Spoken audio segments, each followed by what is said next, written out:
Kung may isinuksok, may madudukot.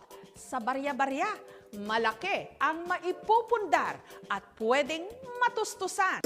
Kung ang iba ningas kogon sa 52-week money challenge o yung kada linggo, palaki ng palaki ang inihuhulog na halaga sa alkansya, si Cha nangarir. Isang buong taong walang luho, nag-ipon hanggang nakapagtabi siya ng 68,900 pesos. Ang naging guide ni Cha ang papel na ito kung saan chinechekan lang matapos maihulog ang ipon kada linggo. Marami sa atin, inspired syempre sa mga success story ng Ipon Challenge. Pero sa totoo lang, ilan lang din ang sumunod.